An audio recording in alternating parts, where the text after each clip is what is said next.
भारताचं वैशिष्ट्य असं आहे की भारताला हजारो वर्षांचा इतिहास लाभलेला आहे. किती हजार वर्षांचा इतिहास लाभलेला आहे याच्यावरती वाद होऊ शकतात. कोणी म्हणतो 5000 वर्षाचा आहे, कोणी म्हणतो 10000 वर्षाचा आहे, कोणी म्हणतो त्याच्या मागेही आहे, परंतु 1000 वर्षांचा इतिहास भारताला लाभलेला आहे. भारताच्या इतिहासामध्ये थोर पुरुष या ठिकाणी होऊन गेले, थोर ज्यांनी कर्तृत्व गाजवलं अशा महिला पण होऊन गेल्या, परंतु ज्यांचा जन्म भारताचा नाही, भारतामध्ये ज्यांचे कोणी नातेवाईक नाहीत, नवे नवे भारतामध्ये ज्यांच्या एका अर्थानं कोणी ओळखीचं पण नव्हतं, अशा एका श्रेष्ठ महिलेचं जीवनचरित्र मी आज आपल्या पुढे सांगण्याचा प्रयत्न करणार आहे. या महिलेला आपण आज ज्या नावाने ओळखतो त्यांचं नाव आहे भगिनी निवेदिता. या भगिनी निवेदिता ज्या होत्या त्या इंग्लंडमध्ये होत्या. इंग्लंडमध्ये वेगवेगळे त्याचे भाग आहेत. इंग्लंडचे, भारतामध्ये जशी राज्य आहे तसं इंग्लंडचे वेगवेगळे भाग आहेत. त्याच्यामधला एक भाग आहे त्याचं नाव आयर्लंड. त्या आयर्लंडमध्ये त्यांचे पूर्वज सुमारे 500 वर्षापासून राहत आले. त्यांचे जे आजी आणि आजोबा होते त्यांनी तिथल्या स्वातंत्र्य संग्रामामध्ये भाग घेतला होता आणि योगायोगानं त्यांच्या आजीचं नाव होतं तेच या मुलीला ठेवण्यात आलं. आपल्याकडेही पद्धत आहे, आजीचं नाव नातीला ठेवतात किंवा आजोबांचं नाव नातवाला ठेवतात. तसंच आजीचं नाव हे मार्गारेट हे नाव या मुलीला ठेवण्यात आलं. 1867 सालची गोष्ट. ऑक्टोबर महिन्याच्या 28 तारखेला या बालिकेचा जन्म झाला. हिचे वडील जे होते सॅम्युअल नोबेल, त्यांचं आडनाव सॅम्युअल नोबेल, हे जे होते ते तिथल्या एका कॉलेजमध्ये ख्रिश्चन धर्माचं शिकवण देण्याचं काम करायचे. ख्रिश्चन धर्मगुरू होते. ते धर्माचं शिक्षण देण्याचं काम करायचे. आणि आईचं नाव होतं मेरी. आईचं माहेरचं नाव होतं मेरी हॅमिल्टन. आता हे त्या दोघांचं हे पहिलंच अपत्य, पहिलीच मुलगी त्यांच्या पोटी जन्माला येणार होती. आणि एखादं मूल आपल्या पोटी जन्माला येणं हा जगातला एक अत्यंत विलक्षण आणि अद्भुत असा अनुभव आहे. स्त्रियांच्या भाग्यानं तो स्त्रियांना अनुभवायला मिळतो. मेरीच्या पोटामध्ये ज्या वेळेला बाळ वाढत होतं त्या तिच्या मनामध्ये वेगवेगळ्या शंका कुशंका येत होत्या आणि ते नेहमी चर्चमध्ये जायची, तिथं बसून प्रार्थना करायची आणि तिला असं वाटायचं की आपल्या पोटी जे बाळ जन्माला येणार आहे त्या बाळाचा जन्म सुखरूप होईल ना, ते बाळ धडधाकट असेल ना, कारण हा काळ जुना आहे. 150 वर्षापूर्वी भगिनी निवेदितांचा जन्म झाला आणि आता जसं विज्ञानाची प्रगती झाली, आरोग्य क्षेत्रामध्ये वेगवेगळ्या सोयी निर्माण झाल्यात, तसं काही त्या काळी नव्हत्या. त्यामुळे मेरीला नेहमी असं वाटायचं की आपलं मूल व्यवस्थित जन्माला येईल ना. आणि एका अशा हळव्या क्षणी तिनं त्या चर्चमध्ये उभं राहून प्रार्थना केली आणि प्रार्थना केली, त्या येशू ख्रिस्तापुढे उभं राहून प्रार्थना केली आणि तिनं अशी प्रार्थना केली की माझं बाळ जर सुखरूप जन्माला आलं तर मी तुझ्या सेवेच्या कामासाठी त्या बाळाचं जीवन वाहून देईन. माझं बाळ जे आहे ते तुझ्या कामासाठी मी त्याला आयुष्यभरासाठी वाहून देईन. आणि भगिनी निवेदितांचं चरित्र आपण ज्यावेळेला नंतर बघतो, अत्यंत योगायोगानं त्यांच्या आईची प्रार्थना ही तशी खरी ठरली. भगिनी निवेदिता त्यांच्या पोटी जन्माला आल्या आणि त्यांचं आयुष्य सगळ्या समाजाच्या, भारताच्या सेवेसाठी त्यांनी वाहिलं. म्हणून ते सेवेचा आदर्श आहेत, म्हणून त्या भगिनी निवेदिता. आता ही मार्गारेट नोबेल जी होती ती जन्माला आली 28 ऑक्टोबर 1867 साली. तिचं कॉलेजचं शिक्षण झालं, 16-17 वर्षापर्यंत शिक्षण झालं आणि तिनं असं ठरवलं की आपण आयुष्यामध्ये शिक्षकाचं काम करायचं. आणि म्हणून तिनं एका शाळेमध्ये शिक्षिका म्हणून काम करायला सुरुवात केली. मग त्या शाळेतनं दुसऱ्या शाळेत गेली, त्या शाळेतनं तिसऱ्या शाळेत गेली आणि नंतर जवळपास 10-12 वर्षानंतर पहिल्यांदा तिनं जवळपास 1884 साली एका शाळेमध्ये शिकवायचं काम करायला सुरुवात केली आणि 1892 साली हिनं स्वतःचं अशी शाळा सुरू केली. आता तोपर्यंत तिचं नाव होतं मार्गारेट आणि आडनाव होतं नोबल. मार्गारेट नोबल हिनं जवळपास 10-12 वर्ष शिक्षण क्षेत्रामध्ये वेगवेगळ्या पद्धतीनं काम करायला सुरुवात केली. आणि आपल्याला असं माहिती आहे की ज्या वेळेला माणसं तरुण असतात, वयानं तरुण असतात, स्वाभाविकपणे तरुणांच्या मध्ये एकमेकांच्या विषयी प्रेम निर्माण होण्याची शक्यता असते. या मार्गारेटच्या जीवनामध्ये पण असंच झालं. एका तरुणावरती तिचा जीव बसला, एका तरुणावरती तिचं प्रेम जडलं, परंतु नियतीला ते बहुधा मान्य नव्हतं. अचानक एके दिवशी काही आजारपण झालं आणि त्या तरुणाचा मृत्यू झाला आणि मार्गारेटच्या मनावरती प्रचंड असा आघात झाला. 18-19 वर्षाचं वय असेल. 18-19 वर्षाच्या वयामध्ये आपला जो अत्यंत आवडणारा असा प्रियकर आहे तो या जगामधनं का जातो, त्याच्यामागे कारण काय, असे कदाचित प्रश्न तिच्या मनामध्ये निर्माण झाले आणि या सगळ्या जगाबद्दल तिच्या मनामध्ये एका अर्थानं उदासीनतेची भावना निर्माण झाली आणि ती विचार करायला लागली. आणि हळूहळू तिचं जे लक्ष होतं, तिचे जे विचार होते ते धर्माच्या मार्गाकडे वळायला लागले. आणि स्वाभाविकपणे ती ख्रिश्चन होती, जन्मानं ती ख्रिश्चन होती. त्यामुळे ख्रिश्चन धर्माचा तिनं अभ्यास करायला सुरुवात केली. ख्रिश्चन धर्माचे जे धर्मग्रंथ आहेत ते तिनं वाचायला सुरुवात केली. ते जे धर्मगुरू आहेत त्यांच्याशी चर्चा करायला सुरुवात केली. परंतु काही दिवसानंतर तिच्या लक्षात असं आलं की आपण सगळी पुस्तकं वाचतोय खरं, त्याच्यातली माहिती आपण घेतोय खरं, पण आपल्या मनाचं समाधान काही होत नाही, मनाला काही दिलासा मात्र मिळत नाही. आणि मग कुठून तरी तिला भगवान बुद्धांच्या बौद्ध धर्माबद्दल माहिती मिळाली आणि तिनं भगवान बुद्धांच्या धर्माबद्दल अभ्यास करायला सुरुवात केली. काही दिवस तिनं त्याचा मनापासून अभ्यास करायला सुरुवात केली. काही दिवस तो अभ्यासही केला, थोडं थोडं तिला समजायला लागलं, थोडं थोडं तिला बरं वाटायला लागलं. परंतु मनामधली अस्वस्थता मात्र तशीच राहिलेली होती. आणि अशीच अस्वस्थता घेऊन तिचं आयुष्य चाललेलं होतं. बरोबरीनं शाळेचं शिक्षण पण चाललेलं होतं. ती आता शेवटी विम्बल्डन नावाच्या गावामध्ये आलेली होती. आपल्याला विम्बल्डन माहिती असतं, तिथल्या टेनिसच्या स्पर्धेमुळे. त्या विम्बल्डनला ती शाळेचं काम करण्यासाठी म्हणून तिथे आलेली होती. आणि तिथल्या प्रतिष्ठित अशा स्त्रियांना बरोबर घेऊन तिनं एक सीसम क्लब नावाचा क्लब देखील सुरू केलेला होता. त्या क्लबमध्ये त्या काळचे अत्यंत थोर असे विचारवंत येऊन त्या ठिकाणी त्यांना मार्गदर्शन द्यायचे, वेळोवेळी व्याख्यानं द्यायची. अशी मार्गारेट आपल्या शाळेमध्ये वेगवेगळे प्रयोग सुद्धा करत होती. मुलांनी प्रत्यक्ष कृतीतून शिक्षण घेतलं पाहिजे, अनुभवातून मुलांनी शिकलं पाहिजे, अशा पद्धतीचं शिक्षण ती मुलांना देत होती. आणि दुसऱ्या बाजूला तिच्या मनामध्ये अत्यंत अशी खळबळ चाललेली होती. मन अतिशय अस्वस्थ होतं. आणि अस्वस्थ असताना एके दिवशी 1896 साल नोव्हेंबर महिना, आणि एके दिवशी त्याला एक निमंत्रण आलं. त्याला निमंत्रण आलं की एक माणूस व्याख्यान देणार आहे. कोण व्याख्यान देणार आहे? तर तिला असं कळालं की भारतातून कोणीतरी एक योगी आलेला आहे आणि तो व्याख्यान देणार आहे. आणि त्या योग्याच्या व्याख्यानासाठी म्हणून ती त्या बंगल्यामध्ये पोहोचली. त्या बंगल्यामध्ये तिच्यासारखेच असे 10-15 लोक त्या ठिकाणी जमलेले होते. आणि त्या योग्यानं उभा राहून तिथं व्याख्यान द्यायला सुरुवात केली. आणि जसं उभा राहून त्या योग्यानं व्याख्यान द्यायला सुरुवात केली त्यावेळेला त्या मार्गारेटच्या मनामध्ये एक वेगळ्याच आनंदाचा अनुभव निर्माण व्हायला सुरुवात झाली. आणि तिला असं जाणवायला लागलं की इतके वर्ष आपण ज्याची वाट बघत होतो, इतके वर्ष जे तत्वज्ञान आपल्याला माहिती करून घ्यायचं होतं, इतके वर्ष ज्या विचारांचा शोध आपण घेत होतो, तेच विचार, तेच तत्वज्ञान या माणसाच्या तोंडून आपल्याला ऐकता येत आहे. त्या माणसाचं बोलणं ऐकताना तिच्या मनामध्ये 2 वेगवेगळ्या प्रकारचे अनुभव निर्माण झाले. 16व्या शतकामध्ये एका चित्रकारानं एक चित्र काढलेलं आहे.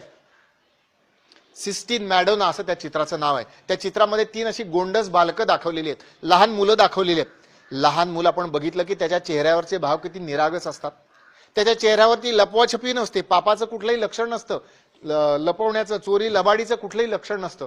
तसं एक निरागस चेहऱ्याचं व्यक्तिमत्व तिच्या समोर उभं होतं. त्याची तिला एक आठवण झाली. आणि तो योगी बोलताना मधून मधून तिला न समजणाऱ्या संस्कृत भाषेमधले काही श्लोक म्हणून दाखवत होता. आणि ज्या वेळेला तो योगी ते संस्कृत भाषेमधले श्लोक म्हणत होता त्यावेळेला तिला महाराजा जॉर्जच्या काळामध्ये जसं संगीत वाजायचं, त्या संगीतामधनं जसा मनाला आनंद निर्माण व्हायचा तसा आनंद आपल्या मनामध्ये निर्माण होतोय असा अनुभव तिच्या मनाला यायला लागला. आणि तिच्या मनाला थोडीशी शांतता लाभायला लागली, तिची स्वस्थता लाभायला लागली. नोव्हेंबर महिन्यामध्ये पहिली गाठ पडली. कोण होता योगी? कशासाठी तो लंडनमध्ये आला होता? आपल्या सगळ्यांना ज्याचं नाव मी मगाशी सांगितलं ते होते स्वामी विवेकानंद. मगाशी ज्या भाषणाचा उल्लेख झाला ते भाषण होतं 11 सप्टेंबर 1893 अमेरिकेच्या शिकागोमध्ये. माझ्या अमेरिकेतील भगिनींनो आणि बंधूंनो, या 4 शब्दांच्या आधारावरती केवळ स्वामीजींनी जग जिंकलं असं म्हणलं तर वावगं ठरणार नाही. परंतु एक मुद्दा मी तुम्हाला या ठिकाणी असं सांगतो, केवळ शब्दानं माणसं जिंकली जातात का? केवळ तुम्ही गोड बोलला राहिलात तर माणसं जिंकली जातात का?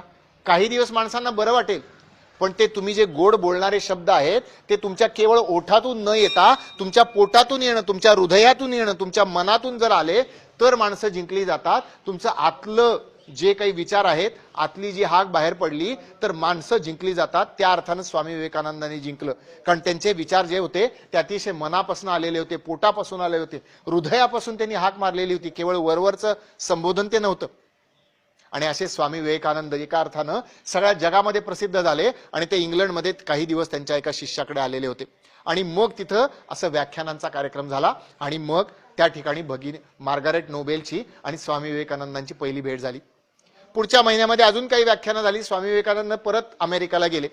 आणि परत 5-6 महिन्यानंतर साधारणपणे मे मध्ये स्वामी विवेकानंद परत आले. आता मे मध्ये स्वामी विवेकानंद परत आल्यानंतर मात्र मार्गारेटला लक्षात असं आलं की इतके दिवस आपण ज्याचा शोध घेत होतो त्या शोधामध्ये आपल्याला मार्गदर्शन करणारा हाच तो माणूस आहे. आता कुठल्याही न या माणसाचं मार्गदर्शन आपण चुकवायचं नाही. त्यामुळे ज्या ज्या ठिकाणी स्वामी विवेकानंदांची व्याख्यानं व्हायची, मग ती रॉयल पेंटर्स असोसिएशन नावाची असोसिएशन आहे, त्या असोसिएशनमध्ये स्वामी विवेकानंदांची व्याख्यानं झाली. ॲनी बेझंट नावाच्या एक थोर विचारवंत त्या वेळेला होत्या, त्यांच्या घरी स्वामी विवेकानंदांची व्याख्यानं झाली. त्या ठिकाणी मार्गारेट नोबेल जायला लागली. मार्गारेटच्या मनामध्ये विचारांचं वादळचं वादळ उठायला लागलं आणि हा माणूस, हा योगी, आता ते विवेकानंद होते. स्वामी विवेकानंद जे विचार सांगतायत ते तिला पटत होते, कारण हे विचार अद्भुत होते. आतापर्यंत तिने असे विचार ऐकलेच नव्हते. तिनं असं ऐकलं होतं, असतो मा सद्गमय तमसो मा ज्योतिर्गमय. याचा अर्थ काय? याचा अर्थ जगामध्ये आपण एका सत्याकडून दुसऱ्या सत्याकडे जात असतो. जगामधले सर्व पंथ अखेर त्याच एका परमेश्वराकडे आपल्याला घेऊन जातात. अशा पद्धतीची शिकवण ज्यावेळेला ती ऐकायला होत होती, त्यावेळेला तिला अजून एक गोष्ट लक्षात येत असं होती की या स्वामीजींच्या बोलण्यामध्ये तळमळ आहे. त्यांना सेवेची आस आहे, सेवेचं कल्याण आहे. त्यांना कोणाची सेवा करायची? त्यांना केवळ भारताची सेवा करायची नाही, भारतातल्या स्त्री पुरुषांची करायची नाही, त्यांना मानवतेची सेवा करायची. ही सेवेची हाक मार्गारेटच्या हृदयापर्यंत पोहोचत होती. स्वामी विवेकानंदांचं हे जे सेवेचं आवाहन आहे ते मार्गारेटच्या हृदयामध्ये पोहोचत होतं.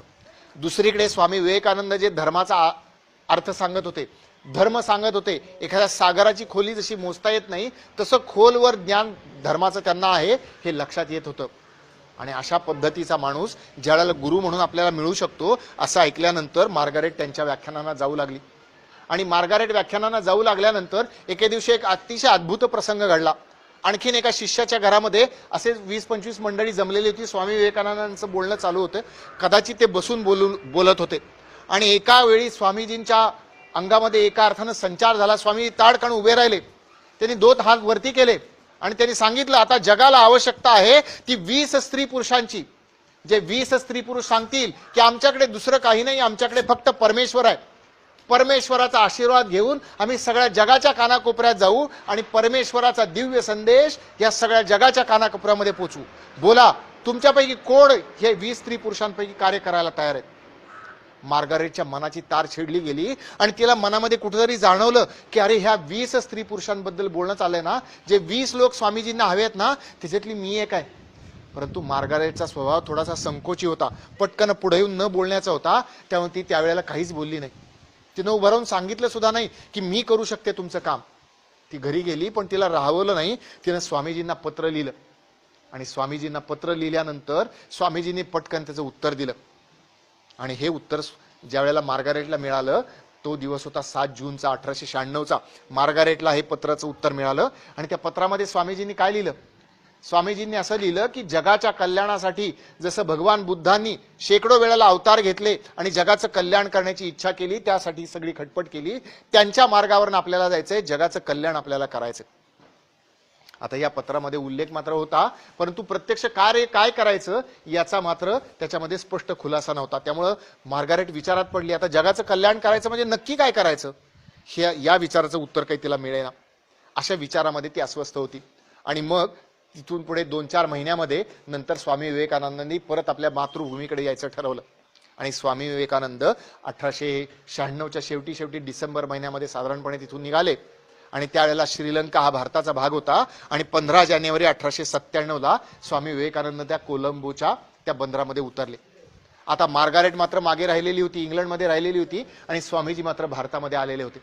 पण मार्गारेट मात्र अत्यंत अस्वस्थ होती. आता त्या स्वामीजींनी दाखवलेल्या मार्गावरूनच आपल्याला जायचं. आणि त्यामुळं स्वामीजींचे एक जे गुरुबंधू होते ते त्या ठिकाणी इंग्लंडमध्ये राहिलेले होते, त्यांच्याबरोबर राहून ती वेदांताचं प्रसार करण्याचं काम करायचे होते. वेदांत हे एक तत्वज्ञान आहे. त्या तत्वज्ञानाचा प्रसार स्वामी विवेकानंदांनी सगळ्या जगामध्ये केला. त्या प्रसाराचं काम करण्यासाठी तिनं त्यांना मदत करायला सुरुवात केली. सोबतीला तिचं शाळेचं काम सुरूच होतं. आणि तिला असं अस्वस्थ वाटायला लागलं की आता आपण प्रत्यक्ष काम करण्यासाठी स्वामीजींच्या बरोबरच जाऊन राहायला पाहिजे. स्वामीजी तिकडे भारतामध्ये गेलेत, हजारो मैलांच्या वरती गेलेत, आपण इंग्लंडमध्ये आहोत, आपण आता भारतामध्ये जायला पाहिजे. ती स्वामीजींना पत्र लिहू लागली. मार्गारेट स्वामी विवेकानंदांना पत्र लिहिते की मला भारतात येण्याची इच्छा आहे. आता स्वामी विवेकानंदांना सुद्धा भारतामध्ये 2 गोष्टी प्रामुख्याने करायच्या होत्या. स्वामी विवेकानंदांनी आपल्या आयुष्यामध्ये त्या बोलून दाखवल्या. ते म्हणाले की ज्यांनी आपलं घरदार सोडलं आणि सगळ्या समाजाची चिंता करतात असे जे संन्यासी लोक आहेत, असे साधू लोक आहेत, त्यांच्यासाठी मला काहीतरी एक काम करायचं. आणि दुसरं काम, ज्या आजपर्यंत अन्याय सहन करतात, अत्याचार सहन करतात, हालापेष्टा सहन करतात, अशा भारतीय स्त्रियांसाठी मला एक काम करायचं. ही दोन कामं न करता मी जर मृत्यू पावलो तर माझा हा जन्म असफल झाला, माझ्या जन्माचं सार्थक झालं नाही असं मला वाटेल. याच्यासाठी मला स्त्रियांसाठी कार्य करायचं. स्वामी विवेकानंदांनी संन्यासांसाठी रामकृष्ण मठाची, रामकृष्ण आश्रमाची स्थापना केली 1 मे 1897 ला. आणि दुसरीकडे स्वामी विवेकानंद शोधात होते. त्यांना महिला हव्या होत्या की ज्या आता स्त्रियांच्याच जातील, मुलींच्याच जातील, त्यांना शिकवतील, त्यांना पुढे यायचं शिकवतील, त्यांना स्वावलंबन शिकवतील, त्यांच्यामध्ये आत्मविश्वास उत्पन्न करतील, अशा महिला हव्या होत्या. स्वामीजी अत्यंत आशेनं त्या काळच्या शिकलेल्या स्त्रियांच्याकडे बघत होते. आणि त्याच्यामधली काही नावं घ्यायची झाली तर त्याच्यामध्ये एक नाव होतं सरला घोषाल. तुम्हाला कदाचित रवींद्रनाथ टागोरांचं नाव माहिती असेल. आपलं जनगणमन ज्यांची रचना त्यांनी केली ते रवींद्रनाथ टागोरांच्या त्या नात्यातल्या होत्या सरला घोषाल. ह्या शिकलेल्या होत्या, अत्यंत हुशार होत्या, विद्वान होत्या, बुद्धिमान होत्या. स्वामी विवेकानंदांनी त्यांना पत्र लिहिलं, तुमच्यासारख्या विद्वान स्त्रीनं जसं पूर्व काळामध्ये वेदांच्या काळामध्ये गार्गी आणि मैत्रेयीने आपल्या देशाची समाजाची सेवा केली, तसं आजच्या काळामध्ये समाजाची सेवा करण्यासाठी तुमच्यासारख्या बुद्धिमान स्त्रीनं पुढे आले पाहिजे आणि तुमच्यासारख्या शिकलेल्या स्त्रिया आपल्या समाजामध्ये महिलांसाठी चांगलं काम करतील असं मला वाटतं. तुम्ही या कामामध्ये पुढे यावं अशी माझी तुम्हाला विनंती आहे. काय अडचण झाली मला माहिती नाही, परंतु स्वामीजींची ही जी विनंती होती ते सरला घोषालांनी काही मान्य केले नाही. अशा अजून 1-2 जणी होत्या. परंतु स्वामी विवेकानंदांच्या लक्षात असं आलं की असं प्रकारची कोणती भारतीय स्त्री पुढे येऊन आपल्या भारतीय स्त्रियांसाठी, भगिनींसाठी काम करायला तयार नाही. आता स्वामीजी विचारात पडले. दरम्यान मार्गारेटची पत्र, मार्गारेट नोबेलची पत्र लंडनवरनं येतच होती, इंग्लंडमधनं येतच होती. एका पत्रामध्ये स्वामीजींनी जुलैमध्ये 1897 ला असं लिहिलं की तुम्ही जे तिथं काम करताना वेदांत प्रसाराचं तेच काम तुम्ही तिथं करावं अशी माझी इच्छा आहे. आता एक क्षणी मार्गारेटला वाटलं की मी भारतात जाण्याची इच्छा करते, पण स्वामी विवेकानंद मात्र मला भारतात येऊ देत नाहीत. का बरं? स्वामी विवेकानंद का बरं येऊ देत नव्हते? कदाचित विचार केल्यानंतर या प्रश्नाचं उत्तर लक्षात असं येतं की त्याचे कारण 2 होती. नंतर स्वामीजींच्या पत्रामध्ये उल्लेख येतो त्याचा. त्याची कारण 2 होती. एक कारण असं होतं की त्यावेळेला भारतावरती ब्रिटिशांचं राज्य होतं, इंग्रजांचं राज्य होतं, आपल्याला माहिती. त्यामुळे सामान्य भारतीय जे होते ते ब्रिटिशांच्याकडे एकतर भयानं बघायचे, घाबरायचे. ब्रिटिश आला म्हणजे कोणतरी ऑफिसर असेल, काहीतरी आपल्याला अत्याचार करेल, त्रास देईल म्हणून घाबरून तरी बघायचे. नाहीतर त्यांना अतिशय तिरस्कार वाटायचा, राग वाटायचा या माणसाचा. का आमच्या देशामध्ये येतात आणि का आमच्यामध्ये असं करतात? या 2च भावनांनी भारतीय ब्रिटिशांच्याकडे म्हणजे इंग्रजांच्याकडे बघायचे. मार्गारेट नोबेल ही ब्रिटिश होती, ब्रिटिशांची नागरिक होती, हे एक कारण. आणि दुसरं कारण, इंग्लंड ही एका अर्थानं त्यावेळेला जगाची राजधानी होती. जगाच्या राजधानीमध्ये असलेल्या सगळ्या सुखसोयी होत्या आणि भारत गुलामगिरीमध्ये होता. इंग्रजांनी जेवढं शोषण, एवढा पैसा भारतामधनं नेला होता, त्यावेळेस सामान्य भारतीय नागरिकांना जेवायला पुरेसं अन्न नव्हतं, लिहायला पुरेसे कपडे नव्हते, राहायला चांगली घरं नव्हती, इथले धुळीनं भरलेले रस्ते होते, स्वच्छता नव्हती, रोगराई होती, अशा प्रकारची सगळी अवस्था होती. या अवस्थेमध्ये ही मार्गारेट येऊन कसं काम करेल याच्याबद्दल कदाचित त्यांना खात्री नव्हती. त्यामुळे मार्गारेटनं भारतामध्ये यावं या पद्धतीनं ती स्पष्टपणे ते स्वामीजी त्याला लिहित नव्हते. परंतु नंतर मात्र मार्गारेटचा निश्चय स्वामीजींना कळाला आणि स्वामीजींनी सांगितलं की तुम्ही भारतामध्ये या, पण येण्यापूर्वी या देशाची, या समाजाची परिस्थिती तुम्ही समजून घ्या. इथल्या समाज तुमच्यासारखा आत्तापर्यंत आधुनिक शिक्षण घेतलेला नाहीये, यांच्याकडे जेवायला नाही, यांच्याकडे पांघरायला कपडे नाहीत, राहायला घरं नाहीत, धूळ आहे, रोगराई आहे, निरक्षरता आहे, वेगवेगळ्या प्रकारच्या रूढी आहेत आणि इंग्रजांच्या बद्दल तिरस्काराची किंवा भीतीची भावना मनामध्ये आहे. हे सगळं तुम्हाला मान्य असेल तरच तुम्ही या. स्वामीजी आपल्या शिष्याच्या मनाची तयारी करत होते. शिष्या पण तशीच विलक्षण होती, जसे स्वामीजी विलक्षण होते तशी शिष्या पण विलक्षण होती. तिच्या मनाची तयारी झाली होती आणि तिला आता असं वाटत होतं की आता केव्हा एकदा मी भारतात जाते. आणि मग शेवटी स्वामीजीने एका पत्रामध्ये तिला लिहिलं की आता तुम्ही भारतात या. तुम्ही भारतात आल्यानंतर तुम्ही मी सांगाल तसं कार्य केलं तरी चालेल, कार्य सोडून दिलं तरी चालेल. मी जसा वेदांताचा प्रसार करतो तसा वेदांताचा प्रसार केला तरी चालेल, वेदांताचा प्रसार केला नाही तरी चालेल. तुम्ही भारतात राहिला तरी चालेल, भारतातून गेला तरी चालेल, पण कोणत्याही परिस्थितीमध्ये मी तुमच्या पाठीशी ठामपणे उभं राहीन. कोणत्याही परिस्थितीमध्ये मी तुम्हाला एकटं सोडणार नाही. आपल्या गुरुचं हे आश्वासन मिळाल्यानंतर मार्गारेट निघाली, तिथली आवरावर केली. आपल्या आईची तिनं समजूत घातली असेल. आईला पूर्वी आपण केलेला संकल्प की मूल जन्माला आलंय ना ते आता सेवेसाठी पाठवेन, हे संकल्प तिच्या लक्षात आलेला असेल. आणि मध्यंतरी तिच्या वडिलांनी सुद्धा बोलता बोलता आईला सांगितलं होतं की ही मुलगी विलक्षण आहे, तिला भारताची हाक येणार आहे, तिला आपलं कुटुंब सोडून जावं लागणार आहे, तिला अडवू नका. असं सांगितल्यानंतर ते तिला कदाचित आठवलं. आईनं मन घट्ट केलं मेरीनं आणि मार्गारेटला निरोप दिला. 24 जानेवारी 1898ला मार्गारेट नोबेल मद्रासला पहिल्यांदा उतरली. आणि स्वामीजींचे एक इंग्लंडमधले शिष्य होते, जॉन गुडविन असं त्यांचं नाव. स्वामीजींची जी सगळी भाषणं लिहून काढण्याचं ज्यांनी काम केलं ते जॉन गुडविन स्वतः त्यांच्या स्वागताला मद्रासमध्ये हजर होते. त्यांना अतिशय आनंद झाला की आपल्या स्वागतासाठी कोणीतरी इथे आहे. आणि ज्यावेळेला 28 जानेवारीला 1898ला कलकत्त्याच्या बंदरामध्ये मार्गारेट उतरली, त्याला ती बघते तर काय की ज्यांच्या ओढीनं ती भारतामध्ये आली होती ते प्रत्यक्ष स्वामी विवेकानंद तिच्या स्वागतासाठी उभे आणि त्यांनी तिचं अतिशय प्रेमानं स्वागत केलं. काही दिवसांमध्ये नंतर स्वामी विवेकानंदांचे जे गुरु होते रामकृष्ण परमहंस, त्यांची जन्मतिथी होती. त्याचा उत्सवाच्या निमित्तानं ते दक्षिणेश्वरच्या काली मंदिरात घेऊन गेले. तिथं थोडासा त्यांना सामना करावा लागला, परंतु तिथल्या लक्षात असलं की ही जी स्त्री आली ती विलक्षण आहे, तिला आपल्या भारतावरती प्रेम आहे, स्वामीजींच्यावरती तिची निष्ठा आहे असं म्हणल्यानंतर तिला मंदिरामध्ये आत प्रवेश देण्यात आला. आज आपल्याला फार सोयीचं वाटतं, सोपं वाटतं की कोणत्याही मंदिरामध्ये कोणीही जाऊ शकतो, परंतु त्या काळामध्ये 150 वर्षापूर्वी 125 वर्षापूर्वी माणसाचा जात धर्म बघूनच त्याला एखाद्या मंदिरात जाता यायचं किंवा नाही. ज्यांना उन्हाचा त्रास होतो थोडंसं इकडे इकडे बसलं तर फक्त न बोलता करायचं. तर त्या काळामध्ये ही अतिशय अवघड गोष्ट होती. आणि एक इंग्रज महिला येते आणि तिला आमच्या मंदिरामध्ये प्रवेश हवाय असं म्हणल्यानंतर तिथं थोडासा वादाचा प्रसंग निर्माण झाला, परंतु स्वामीजींनी त्यांची समजूत घातली आणि त्या दक्षिणेश्वरच्या मंदिरामध्ये त्या गेल्या. आणि काही दिवसानंतर या मार्गारेट नोबेलचं कलकत्त्याचं एक मोठं थिएटर होतं त्यावेळेला, त्या थिएटरमध्ये हिचं भाषण झालं. हजारो लोक ते भाषण ऐकण्यासाठी आले आणि त्या भाषणामध्ये तिनं सांगितलं की नम्रपणे मी माझे गुरुदेव स्वामी विवेकानंद यांच्या विचारानं काम करण्यासाठी मी भारतामध्ये आले. मी भारतामध्ये एकाच गोष्टीसाठी आले, मला भारताची सेवा करायची आहे. मला भारताकडून कशाची अपेक्षा नाही, मला भारताची सेवा करायची. भारताची सेवा म्हणजे करायची म्हणजे कोणाची करायची? इथल्या दगडांची, धोंड्याची, पर्वतांची, नद्यांची, नालांची, झाडांची, नवे नवे इथल्या असलेल्या जिवंत स्त्री पुरुषांची मला सेवा करायची. त्या सेवेसाठी मी इथं आले. हे तिचं आव्हान सगळ्यांच्या मनापाशी पोहोचलं. आणि मार्गारेटच्या आयुष्यामध्ये अजून एक अद्भुत दिवस उजाडला. 17 मार्च 1898चा तो दिवस. भगवान रामकृष्ण म्हणजे स्वामीजींचे जे गुरु होते त्यांच्या पत्नीचं नाव मा शारदा.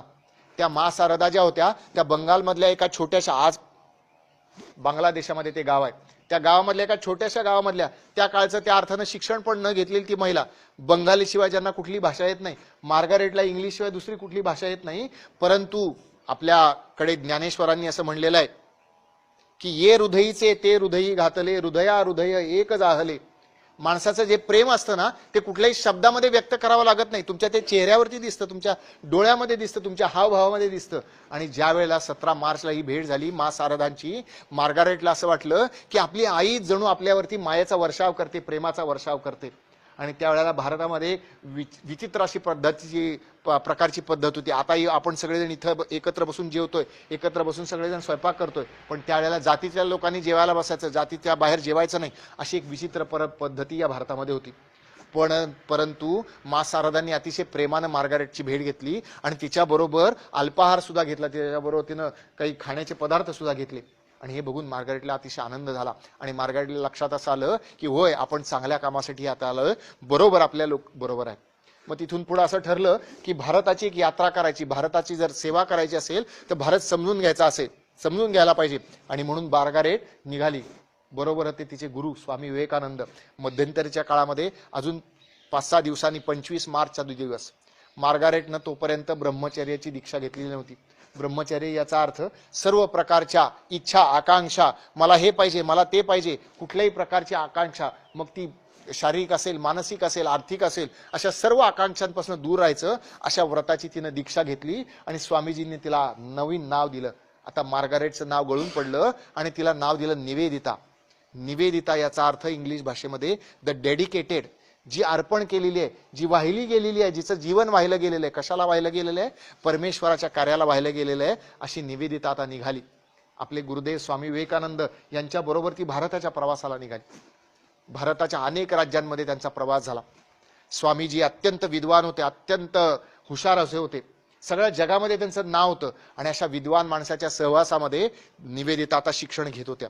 ही भारताची संस्कृती कशी आहे, भारताचे लोक विचार कसा करतात, त्यांच्या प्रथा परंपरा निर्माण कशा झाल्या, त्यांचे आदर्श महिला कोण आहेत, आदर्श पुरुष कोण आहेत, जीवनाचे त्यांचे विचार काय आहेत, ध्येय काय आहेत, याची माहिती स्वामी विवेकानंदांच्या तोंडून घेत होते. परंतु त्याच्यात अडचण एक होती. अडचण अशी होती की स्वामीजी हे अतिशय स्पष्ट वक्ते होते. एखादी गोष्ट खरी तर खरी, एखादी गोष्ट खोटी तर खोटी, स्पष्ट शब्दामध्ये ते सांगायचे. दुसरीकडे निवेदिता जी होती, आता तिचं नाव निवेदिता झालंय, भगिनी निवेदिता. निवेदिता जी होती ती आंधळेपणानं विश्वास ठेवणारी नव्हती. पूर्वी ज्यावेळेला इंग्लंडमध्ये गुरुजींची गाठ पडलेली होती त्यावेळेस तिनं उलटे प्रश्न विचारलेले होते, त्यांच्याशी चर्चा केलेली होती, त्यांच्याशी वादविवाद केलेला होता. दोघही एका अर्थानं बुद्धिमान होते आणि आपलं मत ठामपणे व्यक्त करणारे होते. स्वामीजी शिकवताना, स्वामीजींनी दीक्षा दिल्यानंतर काही दिवसानंतर ब्रह्मचर्याची दीक्षा दिल्यानंतर तिला विचारलं, निवेदितेला विचारलं, निवेदिते तुझं राष्ट्रीयत्व कोणतं, कोणत्या राष्ट्राची तू नागरिक आहे, असं विचारल्यानंतर निवेदिता म्हणाली, इंग्लंड माझं राष्ट्र आहे, युनियन जॅक हा आमचा राष्ट्रध्वज आहे. स्वामीजींच्या मनामध्ये निराशा उत्पन्न झाली. का निराशा उत्पन्न झाली? निवेदिता भारतामध्ये आली, कशासाठी आली? भारतीयांची सेवा करण्यासाठी. भारतीयांची जर सेवा करायची असेल तर भारतीयांसारखं बनलं पाहिजे, भारताबद्दल प्रेम वाटलं पाहिजे, भारत हे आपलं राष्ट्र आहे असा भाव निर्माण झाला तर ती सेवा करू शकेल असं स्वामी विवेकानंद वाटत होतं. त्यामुळे त्यांना निराशा झाली आणि मग ती निराशा एक स्वामीजींच्या मनामध्ये होती. स्वामीजींचा स्पष्ट बोलण्याचा स्वभाव आणि मग बोलता बोलता स्वामीजींनी इंग्रज आणि कसं देशावरती अत्याचार केले असं बोलायला सुरुवात केली. निवेदितेला त्याचा अनुभव नव्हता. तिनं आजपर्यंतच्या आयुष्यामध्ये इंग्रजमध्ये ज्ञान वागणारे, नीतिमत्तेची चाड असणारे असं तिने बघितलेले होते. तेव्हा स्वामीजींचे मतं तिला पटायचे नाही. गुरु शिष्यांचे कडाक्याचे वाद व्हायचे. तिच्या मनामध्ये अतिशय निराशा यायची, का बरं मी गुरूंची शिकवण समजून घेऊ शकत नाही, का त्यांच्या म्हणण्याप्रमाणे वागू शकत नाही. परंतु एक क्षणही तिच्या मनामध्ये असा विचार आला नाही की कुठून आपण भारतामध्ये आलो आणि भारतातून आता परत एका इंग्लंडला जायला पाहिजे, हे तिच्या मनामध्ये चुकून सुद्धा आलं नाही. एके दिवशी तिथं त्यांच्याबरोबर एक वृद्ध अशा महिला होती. तिने स्वामी विवेकानंदांना बोलून समजावून सांगितलं की ती एका वेगळ्या वातावरणात आली, हजारो महिलांच्या देशावरनं आली, त्या देशाचा इतिहास वेगळा, त्याची संस्कृती वेगळी, त्यांचे विचार वेगळे. तुम्ही जरा तिच्याशी प्रेमानं वागलं पाहिजे, वेगळ्या पद्धतीनं तिला तुम्ही समजावून दिलं पाहिजे. स्वामीजींच्या ते लक्षात आलं आणि स्वामीजी म्हणाले ठीक आहे. आणि ठीक आहे असं म्हणल्यानंतर ते म्हणाले मी आता काही दिवस अरण्यात जातो. स्वामीजी गेले अरण्यात आणि त्यांनी आश्वासन दिलं, आता अरण्यातून परत येताना मी सगळ्यांसाठी शांती घेऊन येईल. आणि स्वामीजी 8-10 दिवसांत परत आले. स्वामीजींच्या पाया पडायला ज्यावेळेला निवेदिता वाकली त्या स्वामीजींनी तिच्या डोक्यावरती हात ठेवला आणि निवेदिता लिहितात, एक त्यावेळची आधुनिक शिक्षण घेतलेली स्त्री लिहिते, त्यावेळची हुशार, विद्वान, बुद्धिमान असणारी स्त्री लिहिते, हे आपण लक्षात घेतलं पाहिजे. तिनं असं म्हणलं की स्वामीजींनी मला स्पर्श केला मात्र आणि मला सगळ्या गोष्टींचं ज्ञान झालं. याच्यामध्ये कुठलाही चमत्कार नाही, याच्यामध्ये कुठलीही थापा नाही किंवा याच्यामध्ये कुठलाही अंधविश्वास नाही, आपण सगळ्यांनी समजून घेतलं पाहिजे. अशा पद्धतीने निवेदितेच्या जीवनामध्ये परिवर्तन झालं आणि आता गुरु शिष्यांचे संबंध एका वेगळ्या उंचीवरती पोहोचले. पुढे काश्मीरमध्ये गेले. काश्मीरमध्ये आपला रामकृष्णांचा आश्रम उभा करायचा यासाठी त्यांनी खटपट केली, काही मठाची जागा पण निर्माण केली. तिथले काश्मीरचे जे महाराज होते त्यांनी जागा द्यायचं कबूल सुद्धा केलं. परंतु तो इंग्लंडच्या सत्तेचा, ब्रिटिशांचा जो तिथला प्रशासक होता त्याने सांगितलं की यांच्या कामासाठी द्यायचं नाही आणि त्याच्यामध्ये आडकाठी घातली. आणि तिथं भगिनी निवेदितांना पहिल्यांदा जाणीव झाली की स्वामी विवेकानंदांसारखा जो जगाला वंदनीय आहे असा महापुरुष आहे, त्याच्या कामामध्ये सुद्धा इंग्रजी सत्ता अडथळे आणते. नवे नवे त्यांच्या मागे गुप्तहेर त्यांच्या मागे लावलेले होते. ते कुठे जातात, कुणाशी बोलतात, काय करतात, भाषणामध्ये काय सांगतात, हे लिहून घेण्याची व्यवस्था सुद्धा ज्यावेळेला इंग्रजांनी केल्याचं कळलं तेव्हा तिच्या मनामध्ये संताप निर्माण झाला की अरे ज्यानं जगाला सेवा करायची ठरवलं त्याच्या मागे तुम्ही गुप्तहेर सोडता. तिच्या मनामध्ये संताप निर्माण झाला आणि ही सगळी मंडळी त्या संतापाच्या भरामध्ये काश्मीरमधून बाहेर पडली. स्वामीजींनी तिचं समाधान केलं. मग तिथे अमरनाथचं दर्शन झालं, क्षीर भवानीची यात्रा झाली आणि सगळे कलकत्त्यामध्ये परत आले. आता निवेदितेनं काय करायचं, भगिनी निवेदितांनी काय करायचं? नोव्हेंबर महिन्यामधले 12 नोव्हेंबरचा दिवस कलकत्त्यामधल्या त्या एका घरामध्ये बलराम बोस नावाचे स्वामीजींचे शिष्य होते, रामकृष्णांचे शिष्य होते, त्यांच्या घरामध्ये बैठक जमली आणि निवेदितांनी सांगितलं की मला असं वाटतं की भारतीय स्त्रियांची जर स्थिती सुधारायची असेल तर त्यांच्यासाठी शिक्षण देणं फार आवश्यक आहे, त्यांच्या शिक्षणाची आपण व्यवस्था केली पाहिजे. स्वामीजी मागे बसून ऐकत होते आणि भगिनी निवेदितांनी बोलताना त्यांचे चेहऱ्यावरचे हावभाव, त्यांचा आत्मविश्वास, त्यांचं सगळं सेवेचा भाव हे सगळं बघितल्यानंतर स्वामीजी उठून उभा राहिले. प्रेमाने त्याने टाळ्या वाजवल्या आणि सांगितलं, वा वा, किती चांगली गोष्ट आहे, आपण उद्यापासूनच या शाळेची सुरुवात करू. उद्या अत्यंत चांगला दिवस आहे, 13 नोव्हेंबरचा दिवस आहे, काली पूजेचा. बंगालमध्ये, महाराष्ट्रामध्ये जशी गणपतीची पूजा होते तसं बंगालमध्ये दुर्गा पूजा होते किंवा काली पूजा होते. त्या काली पूजेचा दिवस आहे. आता काली पूजेच्या दिवशी आपण सुरुवात करूयात आणि 13 नोव्हेंबरला ती शाळा सुरू झाली. आता शाळा सुरू झाली. एका छोट्या घरामध्ये येऊन मा शारदांनी त्यांना आशीर्वाद दिला, पण शाळा मात्र बऱ्याच अडचणींमधनं पुढे जात होती. आता अडचणी काय होत्या? अडचणी अनेक होत्या. त्या काळी स्त्रियांनी अशा पद्धतीने जाऊन घराच्या बाहेर जाऊन शिकणं ही कल्पनाच समाजाला मान्य नव्हती. स्त्रियांचं जे आयुष्य होतं ते दोन गोष्टींभोवती गुंफलेलं होतं.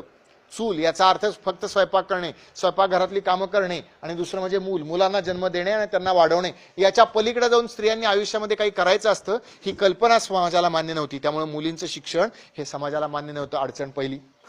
अडचण दुसरी काय होती? अडचण दुसरी अशी होती की ही कोण गोरी स्त्री आली आहे, कोण इंग्लंडमधनं आली आहे, आणि तिला कशाला आमच्या मुली पाहिजेत? ती आमच्या मुलींना फसवायला तर आली नाही ना, ती आमच्या मुलींना वाईट मार्गाला तर लावणार नाही ना, ती आमच्या मुलींना बाटवणार तर नाही ना. अशा प्रकारच्या शंका कुशंका सगळ्या आजूबाजूच्या लोकांच्या मनामध्ये कदाचित होत्या. परंतु भगिनी निवेदितांची जी निरपेक्ष वृत्ती होती, कोणती अपेक्षा न ठेवण्याची करता सेवा करण्याची जी वृत्ती होती, त्या सेवेच्या वृत्तीचा सगळ्यांना अनुभव आला. आणि काही दिवसामध्ये हळूहळू त्या शाळेमध्ये मुली यायला लागल्या. त्या मुलींच्या शिक्षणाची व्यवस्था केली. आता मुलींचं शिक्षण हे 2-3 पद्धतीनं करावं.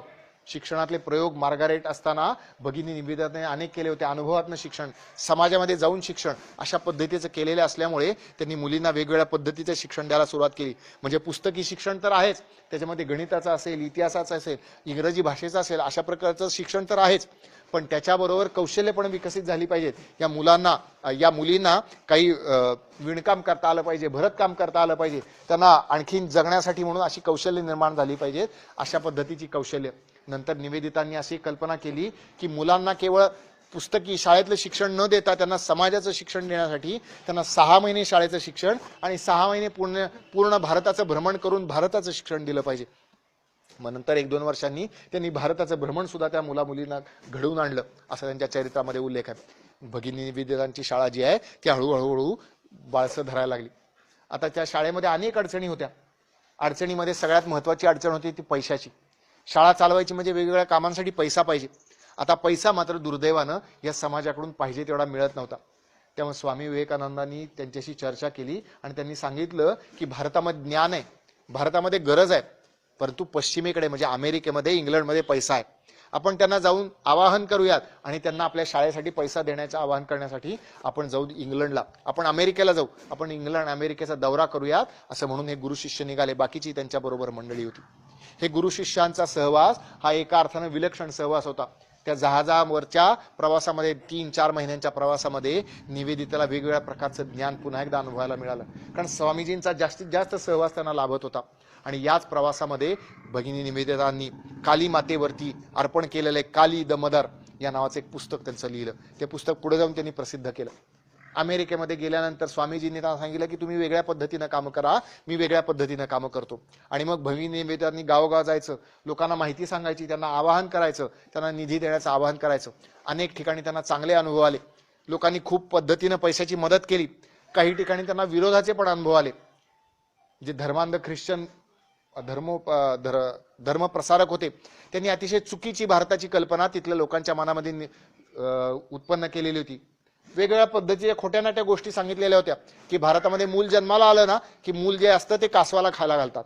अशा पद्धतीच्या वेगवेगळ्या कल्पना त्यांना सांगितलेल्या होत्या. इथल्या जीवनाची पद्धतच त्यांना माहिती नव्हती. त्यामुळे अशा काही ठिकाणी त्यांना वादविवादाला सुद्धा सामोरं जावं लागलं. त्या ठिकाणी सुद्धा निवेदितांनी अतिशय ठामपणे भारताचं तत्वज्ञान त्यांना सांगायची त्यांनी खटपट केली.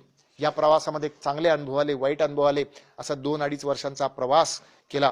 पॅरिसमध्ये भगिनी निवेदिता स्वामी विवेकानंदांच्या बरोबर गेल्या. त्या परिषदेमध्ये स्वामी विवेकानंदांचं फार मोठं भाषण झालं. त्या भाषणाचा अर्थ असा आहे की जगानं भारताकडून काय शिक्षण घेतलं किंवा भारतानं जगाला कुठल्या कुठल्या वस्तूंची देणगी दिली, कुठल्या कुठल्या गोष्टींची देणगी दिली, याच्यावरती त्या पॅरिसच्या परिषदेमध्ये स्वामीजींनी आपला निबंध वाचला. स्वामीजी पुढे भारतात आले. नंतर काही महिन्यानंतर भगिनी निवेदिता भारतामध्ये आल्या. 1901 सालच्या शेवटी भारतामध्ये आल्या. आता त्यांना मात्र वेगळ्या पद्धतीचा अनुभव यायला लागला होता. स्वामी विवेकानंद त्यांच्याकडे फार लक्ष देत नव्हते. त्यांना असं वाटायचं की प्रत्येक रोजची अडचण त्यांनी समजावून घ्यावी, प्रत्येक गोष्टीत त्यांनी मार्गदर्शन करावं. पण स्वामी विवेकानंदांनी एक मार्गदर्शन त्यांना आधीच केलेलं होतं. एक मार्गदर्शन त्यांनी केलेलं होतं, जगामध्ये जर पूजा करायची असेल ना तर ती पूजा फक्त सत्याची करा. हेच सत्य आपल्या मनावरती कोरून ठेवा, हे स्वामीजींनी सांगितलं होतं. आणि स्वामीजी आता हळूहळू त्यांचं आयुष्य संपत चालल्याची जाणीव स्वामी विवेकानंदांना स्वतः होती. परंतु भगिनी निवेदितांना मात्र वाटायचं की गुरु माझ्याशी असं उदासीनतेनं का वागतात. एका पत्रामध्ये त्यांनी कळवळून गुरूंना लिहिलं. गुरूंनी असं लिहिलं की माता कालीचा तुमच्यावरती आशीर्वाद आहे. ती जशी तुम्हाला प्रेरणा देईल त्या पद्धतीने तुम्ही कार्य करा. मी दरवेळेला तुम्हाला सांगण्यासाठी उपस्थित असेल अशी खात्री नाही. आणि काही दिवसातच तो प्रसंग उजाडला. 2 जुलै 1902 स्वामी विवेकानंद त्यांच्या मठामध्ये राहत होते, बेलूरच्या मठामध्ये राहत होते. आता या बेलूरच्या मठामध्ये काही विलक्षण प्रसंग, सेवेचा आदर्श दर्शवणारे याच्यापूर्वी घडून गेलेले होते. 1899 कलकत्त्यामध्ये फार मोठ्या प्रमाणावरती प्लेग पसरलेला होता. त्या प्लेग पूर्वीची एक आठवण भगिनी निवेदिताने आपल्या डायरीमध्ये लिहून ठेवलेली. एके दिवशी त्या एका छोट्या घरामध्ये राहत होत्या. एके दिवशी त्या रात्रीच्या स्वयंपाकाची तयारी करत होत्या आणि कुठल्या तरी महिलेच्या रडण्याचा त्यांना आवाज आला. त्यांना लक्षात असं आलं जवळच्याच कुठल्या तरी घरातनं रडण्याचा आवाज येतो. कोणीतरी महिला रडते आणि त्या अस्वस्थ होऊन त्या बघायला गेल्या, बाहेर शोधायला गेल्या. शेजारच्याच एका छोट्याशा झोपडीतनं आवाज येत होता. ती महिला मोठ्या मोठ्यानं रडत होती, आक्रोश करत होती, कारण तिची मुलगी जी होती ती अगदी मरायला टेकलेली होती. आत्ता मरेल का मग मरेल अशी ती टेकलेली होती. आणि हे बघितल्यानंतर भगिनी निवेदितांनी आपलं सगळं सोडलं आणि तिथेच बसल्या.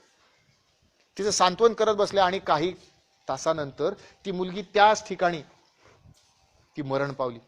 ती मरण पावली मुलगी हे कळल्यानंतर त्या मातेनं इतका मोठा आक्रोश केला, इतका मोठा हंबरडा फोडला. आणि तिचा आक्रोश बघून भगिनी निवेदितांच्या सुद्धा डोळ्यामधनं घळाघळा अश्रू व्हायला लागले. तिने अशी प्रेमानं त्यांना अगदी मिठी मारली, त्याच्या पाठीवरनं हात फिरवायला सुरुवात केली आणि या दोघी मिळून रडायला लागल्या. तसं बघितलं तर ती मुलगी त्यांची कोण होती?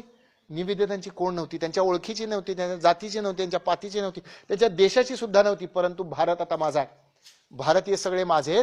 ती प्रेमाची भावना त्यांच्या अश्रूमधनं व्हायला होती. एका अर्थानं ती पश्चिमेतली महिला आणि भारतातली पूर्वेतली महिला या दोघी मिळून अश्रू ढाळत होत्या आणि सगळ्या विश्वाला आर्ततेनं सांगत होत्या की भारताची सेवा करा. आणि थोड्या वेळानंतर भगिनी निवेदिता सावरल्या आणि त्यांनी आपल्या डायरीमध्ये लिहून ठेवलं. त्या मातेला मी या शब्दांनी तिचं सांत्वन केलं की तुमची मुलगी तुमच्यापासून दूर तर गेलेलीच आहे, परंतु ती आपली सगळ्यांची जी मोठी आई आहे ना, काली माता आहे ना, तिच्या जवळ गेलेली आहे. त्यामुळे त्याच्यामध्ये आपण मनाचं समाधान करून घ्यायला शिकलं पाहिजे. अशा पद्धतीचा अनुभव या भगिनी निवेदितांनी घेतलेला होता. 1899 साली ज्यावेळेला कलकत्त्यामध्ये प्लेगचं थैमान चाललेलं होतं त्यावेळेला स्वामी विवेकानंद सांगितलं, बंद करा ते शिक्षण, बंद करा ते ग्रंथ, बाजूला करा ते तत्वज्ञान, चला सेवेला लागा, आपण लोकांची सेवा केली पाहिजे. आणि हे स्वामी विवेकानंद स्वतः आणि त्यांचे सर्व शिष्य मिळून त्या कलकत्त्याच्या झोपड्यांमध्ये जायचे, वस्त्यांमध्ये जायचे, स्वच्छता करायचे, लोकांना औषधं द्यायचे. भगिनी निवेदिता सुद्धा त्याच्यामध्ये पुढे होत्या. भगिनी निवेदिता रोज फळं खायच्या आणि दूध प्यायच्या. त्यांना असं वाटलं की अरे फळांवरती सुद्धा किती खर्च होतो, लोकांना औषधाची गरज आहे, लोकांना धान्याची गरज आहे, माझ्या फळांवरचा खर्च कमी करून मी लोकांना अन्नधान्याची मदत करेन. आणि असं म्हणून त्यांनी अन्नधान्याची मदत करण्यासाठी स्वतःचा आहार कमी केला. डॉक्टर राधा गोविंद कार नावाचे एक डॉक्टर आहेत. त्या डॉक्टरांनी आपल्या आठवण लिहून ठेवली की एके दिवशी मी असं कलकत्त्याच्या झोपडपट्टीतनं फिरत होतो आणि तिथे काय झोपडीच्या बाहेर एक महिला बसलेली मला दिसली. गोरी महिला होती, ती ब्रिटिश होती. तिनं मला जवळ बोलावलं. मी डॉक्टर हे कळतात, तिनं माझ्याशी चर्चा केली. काय चर्चा केली तर या प्लेग मध्ये कसे तुम्ही सेवा करताय, कशा पद्धतीने हा प्लेग तुम्ही आटोक्यात आणताय याच्याबद्दल त्यांनी चर्चा केली. आणि तिला विचारलं तुम्ही इथं का बसलाय, तर त्या घरामध्ये एक मुलगा मरायला टेकलेला होता. मी जाऊन त्या मुलाला तपासलं आणि त्यांना सांगितलं की तुम्ही जर इथं थांबलात तर तुम्हाला सुद्धा रोग गाठण्याची शक्यता आहे, तुम्ही सुद्धा मरण्याची शक्यता आहे.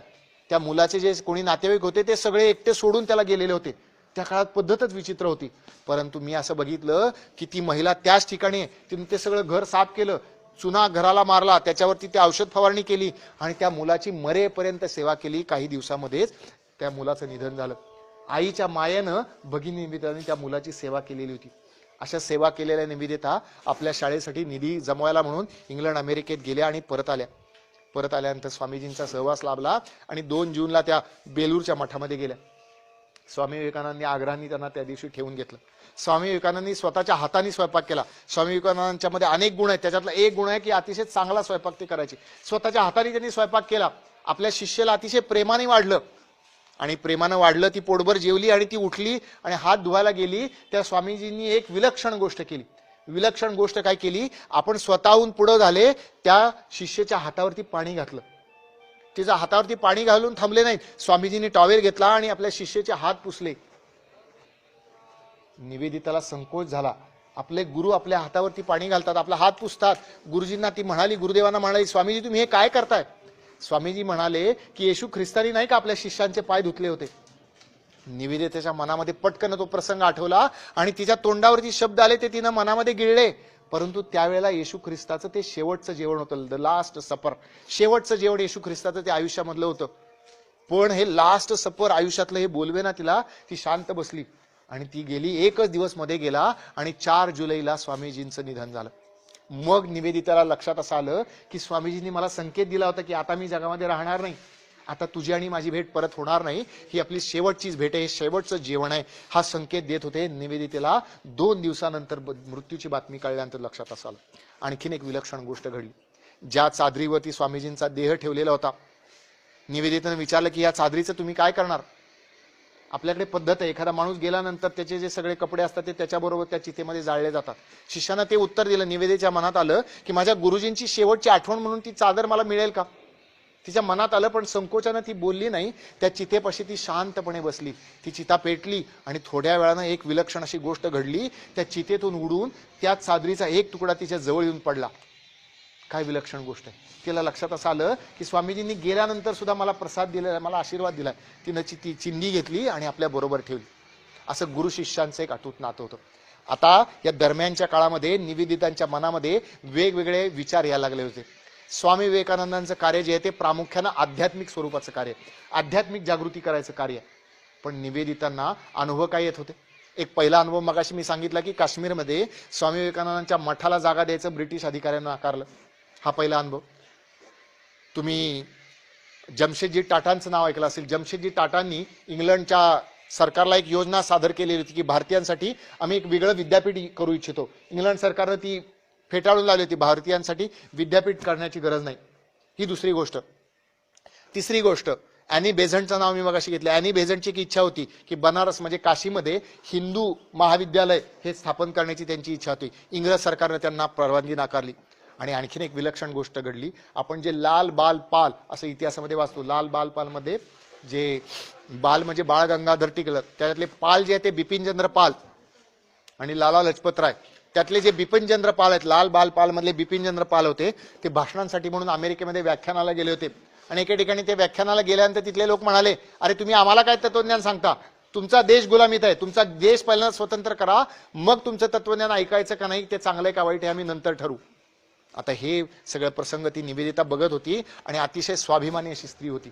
तिच्या मनामध्ये आलं की पहिल्यांदा आपल्याला स्वातंत्र्य मिळालं पाहिजे, या देशाला राजकीय स्वातंत्र्य मिळालं पाहिजे, त्याच्यासाठी आपण सगळं केलं पाहिजे. स्वामीजींशी ती बोलून पण दाखवत होती. पण स्वामीजी हयात असताना मात्र त्याचा निर्णय झालेला नव्हता. पण स्वामीजी गेल्यानंतर काही दिवसातच याचा निर्णय झाला आणि रामकृष्ण आश्रमानं एक निवेदन दिलं, वर्तमानपत्रामध्ये प्रसिद्ध केलं. इथून पुढे जे निवेदिता कार्य करतील त्याचा आणि रामकृष्ण आश्रमाचा काही संबंध असणार नाही. आता हे कशासाठी, कारण इंग्रजांच्याकडून रामकृष्ण आश्रमाला त्रास होऊ नये याच्यासाठी त्यांनी केलेलं होतं. आणि आता इथून पुढे मात्र 1902 नंतर मात्र निवेदितांची वाट वेगळी झाली. निवेदितांनी आता भारताची सेवा वेगळ्या पद्धतीने करायची सुरुवात केली. त्या ठिकठिकाणी गेल्या, सर्व राज्यांमध्ये गेल्या, लोकांच्या मध्ये त्यांनी वेगळ्या पद्धतीनं भाषणांच्या द्वारे प्रबोधन करायला सुरुवात केली, जागृती तयार करायला सुरुवात केली. इंग्रजांनी एक महत्वाचा मुद्दा या ठिकाणी मी सांगतो. इंग्रजांनी आपल्या देशातल्या लोकांच्यावरती काय बिंबवलं, ते म्हणाले की हा देश एक कधीच नव्हता. इंग्रज भारतामध्ये आले, इंग्रजांनी रेल्वे भारतामध्ये सुरू केली, इंग्रजांनी टपालाची सेवा सुरू केली, म्हणून भारत एकत्र केला. उद्याच तो दिवस आहे. 20 डिसेंबर 1902 ला भगिनी निवेदितांचं मद्रासमध्ये म्हणजे आजच्या चेन्नईमध्ये भाषण झालेलं आहे. त्या भाषणामध्ये त्यांनी सांगितलंय की भारताचं ऐक्य हे मूळचंच होतं, म्हणून ते इंग्रज प्रकट करू शकले. भारताचं ऐक्य स्वयंभू आहे, म्हणजे आतून आलेलं आहे, ते इंग्रजांच्यामुळे आलेलं नाहीये. ते स्वयंभू असणारं ऐक्य पुढच्या काळामध्ये अतिशय वेगानं गौरवानं प्रकट होणार आहे. आपण सगळ्यांनी त्याच्यासाठी कष्ट केले पाहिजेत. एक इंग्लंडमध्ये जन्माला आलेली स्त्री भारतीयांना असं सांगते की तुम्ही भारतीयांचं ऐक्य हे स्वाभाविक आहे, मूळचं आहे. इंग्रजांनी तुम्हाला एक केलं नाही, इंग्रजांनी आपल्याला एक केलं नाही, आपण सगळे मूळचे एक आहोत, हे इंग्रज स्त्री सांगते. हे त्याच्यातलं महत्वाची गोष्ट. दुसरी महत्वाची गोष्ट, दुसरे अजून 1-2 प्रसंग याच्यामधले. भगिनी दिवस सेवा करत असताना विलक्षण प्रसंगांना त्यांना अनुभवायला जायच्या. मगाशी सांगितलं तसं त्यांच्या शाळेसाठी त्या लोकांच्याकडून निधी जमा करायला जायच्या. एके दिवशी एका गावामध्ये त्या गेल्या आणि एका गृहस्थाचं नाव सांगितलं की त्यांच्याकडे वाडा मोठा आहे, पैसे खूप आहेत, ते मदत देऊ शकतील. त्या गेल्या, दुपारची वेळ होती. त्यांनी वाड्याचा दरवाजा वाजवला. कुणीतरी दरवाजा उघडला, बहुतेक त्या मालकानंच उघडला असा वाड्याचा. त्याने विचारलं काय आहे. भगिनी निवेदिता सांगितलं की माझ्या मुलींच्या शाळेसाठी मी मदत मागायला आले. त्या माणसानं काही उत्तर दिलं नाही, धाड दिवशी दरवाजा आपटून घेतला. भगिनी निवेदितांना वाटलं की गावातला स्वतः श्रीमंत माणूस आहे तो आपल्याला मदत देऊ शकेल. आता काहीतरी झाले असेल, थोड्या वेळानं आपण जाऊ. थोड्या वेळ त्या थांबल्या, परत दरवाजा वाजवला, परत त्याच माणसानं उघड, परत तुम्ही, परत दरवाजा लावला. असं 2दा 3दा झालं. 3ऱ्या-4थ्यांदा दरवाजा उघडला. त्या माणसाने यांना बघितलं मात्र आणि एक अशी जोरदार कानाखाली ठेवून दिली. आता कल्पना करा की जी स्त्री आपला मायदेश मागं सोडून आली, भारताच्या सेवेसाठी आली, तिला काय मिळालं? यातल्या समाजानं काय दिलं? गालावरती थप्पड मारली. आपल्या आई वडिलांनी जरी आपल्याला मारलं तरी आपल्या मनामध्ये राग येतोच ना. परंतु भगिनी निवेदिता विलक्षण का होत्या याचं उत्तर पुढच्या प्रसंगामध्ये येतं. भगिनी निवेदितांना एकदम राग आला, अश्रूंच्या धारा व्हायला लागल्या. तिथं त्या खाली बसल्या मटकन. पण थोड्या वेळानं मन शांत झाल्यावर त्या विचार करायला लागल्या की मी कसल्या कामासाठी आले. ते काम केल्याशिवाय परत जायचं नाही. परत त्यांनी दरवाजा वाजवला. आता मात्र परत त्या माणसाने दरवाजा उघडल्यानंतर आता आश्चर्यचकित होण्याची पाळी त्याची होती. अरे, या बाईला मारलं तरी हटत नाही दरवाजातनं. भगिनी निवेदितांनी एक वाक्य उच्चारलं, तुम्ही माझ्यासाठी थप्पड दिलीत मगाशी, पण आता माझ्या मुलींसाठी काहीतरी द्या हो. आता मात्र भगिनी निवेदितांची विनंती त्या माणसाला अवेरता आली नाही. आता त्याच्या लक्षात असं आलं खरंच तळमळ आहे. बघा, आपण कल्पना करू शकतो का? राष्ट्रीय सेवा योजनेचे आपण सगळेजण स्वयंसेवक आहोत. स्वयंसेवक म्हणून काम करताना आपल्याला चांगलेच अनुभव येतील याची काही खात्री नाही. वाईट पण अनुभव येऊ शकतात. पण वाईट अनुभव आले म्हणून आमचं स्वयंसेवकाचं काम, सेवेचं काम हे सोडणार का? ते सोडणार नाही. याचा शिकवण आपल्याला या प्रसंगातून मिळते मला वाटतं. हा एक प्रसंग. दुसरी एक विचित्र गोष्ट भारतामध्ये त्यावेळेला होती, अजूनही फार मोठ्या प्रमाणात, असं मला प्रामाणिकपणे वाटतं. काय विचित्र गोष्ट आहे? भारतातल्या अनेक लोकांना आजही असं वाटतं की जे इंग्लंड अमेरिकेतलं ना तेच बरोबर, तेच श्रेष्ठ, त्याच पद्धतीने विचार केला पाहिजे, त्याच पद्धतीने वागलं पाहिजे, असं भारतातल्या लोकांना अजूनही वाटतं. स्वातंत्र्यानंतर इतक्या वर्षानंतर सुद्धा वाटतं. प्रसंग 2, रवींद्रनाथ टागोरांचा मगाशी मी उल्लेख केला. रवींद्रनाथ टागोरांना ज्या वेळेला कळलं की या भगिनी निवेदिता हे शिक्षण तज्ज्ञ आणि त्या मुलींचं शिक्षण देऊ इच्छितात, त्या रवींद्रनाथ टागोर त्यांच्या कुटुंबातल्या मुली घेऊन त्यांना भेटायला आले आणि त्यांना म्हणले की आमच्या मुलींना तुम्ही कृपा करून इंग्रजी शिक्षण द्यावं, त्यांना इंग्रजी चालीरीतींचं, इंग्रजी पद्धतीचं शिक्षण द्यावं. भगिनी निवेदिता त्यांना म्हणाल्या, तुमच्या मुलींना शिकून तुम्हाला काय मेमसाब बनवायचंय का? अहो, ज्या देशाची संस्कृती एवढी थोर आहे, ज्या देशाकडे एवढं उंच तत्वज्ञान आहे, श्रेष्ठ तत्वज्ञान आहे, तुम्हाला कशाला इंग्रजी पद्धतीच्या शिक्षणाची आवश्यकता पाहिजे?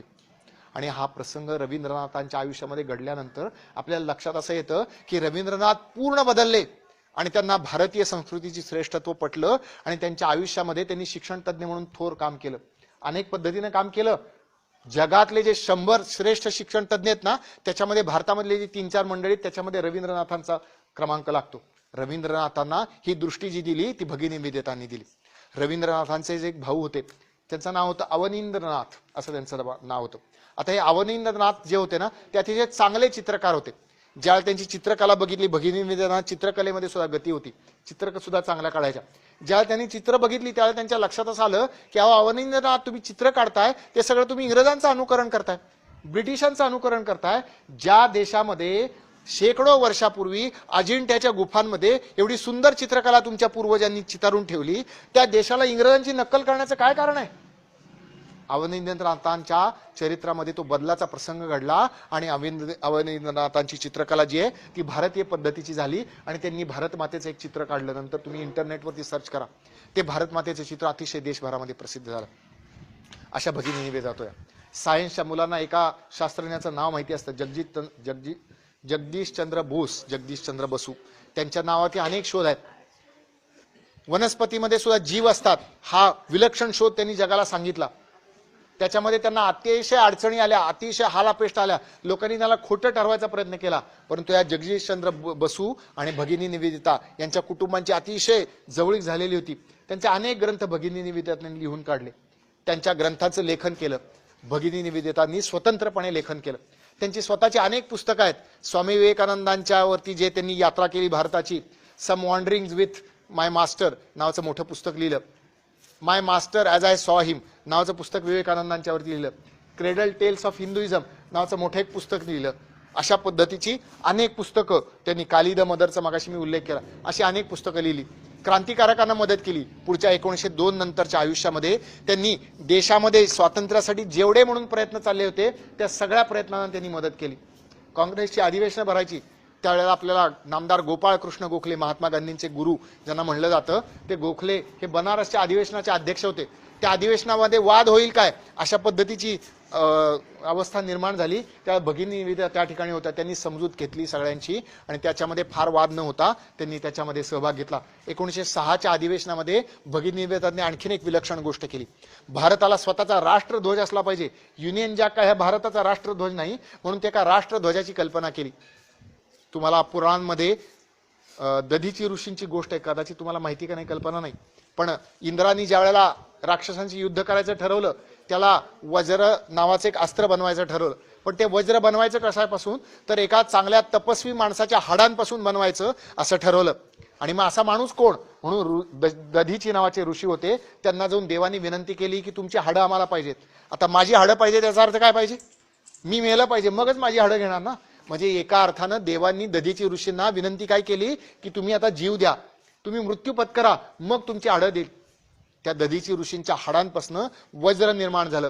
हे वज्र कशाचं प्रतीक आहे, निवेदिता लिहितात, वज्र हे त्यागाचं प्रतीक आहे. आपल्या देशासाठी सर्वस्व देण्याची तयारी आपल्या माणसांनी दाखवली पाहिजे, या त्यागाचं प्रतीक म्हणून त्याच्यावरती त्यांनी वज्राचं एक चित्र काढलेलं आहे. हे वज्राचं चित्र. दुसरी गोष्ट त्यांनी लिहिली, अत्यंत श्रेष्ठ अशा राष्ट्रभक्त होत्या. इंग्रजांनी त्यावेळेस वंदे मातरम म्हणण्यावरती बंदी आणलेली होती, परंतु भगिनी निवेदितांच्या शाळेमध्ये रोज वंदे मातरम म्हणलं जायचं. इंग्रज सरकार त्यांना इच्छा असून सुद्धा त्यांना काही करू शकलं नाही, कारण त्या ब्रिटिश नागरिक होत्या. एका अर्थानं वंदे मातरम रोज म्हणलं पाहिजे. ते वंदे मातरम त्या झेंड्यावरती सुद्धा त्यांनी वंदे मातरम लिहिलेलं होतं. आणि आणखीन एक गोष्ट त्यांनी लिहिली होती, भारताचा संदेश काय आहे. स्वामी विवेकानंदांनी सांगितलेला भारताचा संदेश तो आहे, ते वाक्य महाभारतामधलं ते वाक्य आहे, ते त्याच्यामध्ये लिहिलेलं होतं, यतो धर्मस्ततो जयः. म्हणजे तिथे धर्मानं वागणारं, न्यायानं वागणारी, नीतीने वागणारी माणसं आहेत, तिथंच विजय ठरलेला आहे. आणि भारतानं धर्माच्या मार्गावरतीच वाटचाल केली पाहिजे, हे भारताचं भवितव्य आहे. हे जे स्वामीजींनी सांगितलेलं होतं ते यतो धर्मस्ततो जयः असं त्या झेंड्यावरती ते लिहिलेलं होतं. आणि त्याची रंगरचना करून त्यांनी 1906च्या कलकत्त्याच्या अधिवेशनामध्ये भारताचा तो राष्ट्रध्वज त्यांनी फटकावला. तो राष्ट्रध्वज बघितल्यानंतर अनेकांना प्रेरणा मिळाली. जगदीशचंद्र बोसांनी आपली स्वतःची जी प्रयोगशाळा निर्माण केली, त्या प्रयोगशाळेवरती त्यांनी त्या दारावरती त्या वज्राचं चित्र लावलं. अनेक लोकांना ही कल्पना नव्यानं मिळाली की अरे आपल्याला आता भारताला स्वतंत्र राष्ट्रध्वज पाहिजे. अशा पद्धतीने त्या लोकांच्या मध्ये जागृती करत होत्या. सर्व प्रकारच्या लोकांना भेटत होत्या, क्रांतिकारकांना सुद्धा भेटत होत्या. योगी अरविंद ज्यांनी सुरुवातीला क्रांतिकार्य केलं, नंतर आध्यात्मिक कार्य केलं, त्यांची गाठ पडायची. बंगालमध्ये त्यावेळेला वेगवेगळ्या पद्धतीच्या संघटना उदयाला होत्या. डॉन सोसायटी नावाची सोसायटी होती, अनुशीलन समिती नावाची क्रांतिकारकांची समिती होती. अशा सगळ्या समितींच्या मध्ये त्यांचं येणं जाणं होतं, त्यांचं स्वागत होतं. अशा पद्धतीनं भगिनी निवेदितांनी पुढच्या आयुष्यामध्ये सगळ्या भारताला जाग करण्याचा प्रयत्न केला. मध्ये 2 वर्षासाठी त्या पुष्कळ आजारी पडल्या. परत त्यांना मायदेशी जावं लागलं. 1907 ते 1909 पर्यंत त्या इंग्लंडला गेल्या. आईला बरं वाटलं, परंतु आईचं दुर्दैवानं निधन झालं. परत भारतामध्ये आल्या. पुढची 1.5-2 वर्ष त्यांच्या आयुष्याची राहिलेली होती. पुन्हा एकदा आपली शाळा चालवणे, वर्तमानपत्रामध्ये लेख लिहिणे, पुस्तकं लिहिणे, इंडियन वेब ऑफ लाईफ अशा पद्धतीची पुस्तकं लिहिणे, अशा पद्धतीची जागृतीची कामं केली. परंतु आता शरीर थकत चाललेलं होतं आणि आता आपण लवकरच मृत्यू पावणार हे त्यांच्या मनामध्ये लक्षात आलेलं होतं. आणि आपल्या सगळ्या बरोबरच्या सहकाऱ्यांच्या बरोबर त्या दार्जिलिंगला गेल्या होत्या. आणि शेवटी 11 ऑक्टोबर 1911 या दिवशी, 13 ऑक्टोबर 1911 रोजी त्यांचं निधन झालं. त्या दार्जिलिंगमध्ये त्यांचे अंत्यसंस्कार करण्यात आले. आणि ते अंत्यसंस्कार करण्यात आले. त्या अंत्यसंस्कार केल्यानंतर त्या ठिकाणी त्यांचं एक स्मारक बनवलं, त्यांची एक समाधी बनवली. त्या समाधीवरती काय लिहिलंय, त्या समाधीवर असं लिहिलंय की इथे निवेदिता विश्राम करतायत. ज्या निवेदितांनी भारताला आपलं सर्वस्व अर्पण केलं, त्या निवेदिता इथं विश्रांती घेत आहेत. या देशाची नसताना, या धर्माची नसताना, या माणसांची कोणतंही नातं नसताना, केवळ एक माणुसकीचं नातं, भारताच्या संदेशाचं नातं लक्षात घेऊन ज्या स्त्रीनं सगळं आयुष्य आपल्या भारताला दिलं, ती स्त्री या ठिकाणी विश्रांती घेते. ज्यावेळेस भगिनी निवेदितांचं चरित्र आपण ऐकतो ते आपण लक्षात असं घेतलं पाहिजे की आपण स्वयंसेवक आहोत. NSSचे राष्ट्रीय सेवा योजनेचे आपण स्वयंसेवक आहोत. त्या स्वयंसेवक म्हणून एक आदर्श, सेवेचा आदर्श भगिनी निवेदितांच्या चरित्रामध्ये आपल्याला बघायला मिळतो. त्यांच्या चरित्राचं मुळातून आपण वाचन केलं पाहिजे. आपल्या ग्रंथालयात ही पुस्तकं तुम्ही जरूर घ्या, ती मुळातून वाचा आणि आपल्या हातून अशी चांगली सेवा घडेल. त्यावेळेला असे हजारो स्त्री पुरुषांच्या, लाखो स्त्री पुरुषांच्या हातून ज्यावेळेला भारताची सेवा घडेल, तेव्हा जे आपल्या थोर पुरुषांनी स्वप्न पाहिलेलं आहे. स्वामी विवेकानंदांनी पाहिलंय, अब्दुल कलामांनी पाहिलंय की भारत माता आपली थोर होणार आहे, पुन्हा एकदा जगामध्ये ती श्रेष्ठ अशा आसनावरती विराजमान होणार आहे. ते स्वप्न आपल्याला लवकरात लवकर बघायला मिळणार आहे. त्याच्यासाठी आपण प्रयत्नांची पराकाष्ठा करूयात, प्रयत्न करूयात आणि ते स्वप्न आपण बघूयात. साने गुरुजींच्या शब्दामध्ये ते स्वप्न असं आहे, बलसागर भारत हो विश्वात शोभुनी राहो, बलसागर भारत हो विश्वात शोभुनी राहो, ही माय थोर होईल जगतास शांती देईल, तो सोन्याचा दिन येवो, बलसागर भारत हो विश्वात शोभुनी राहो. धन्यवाद.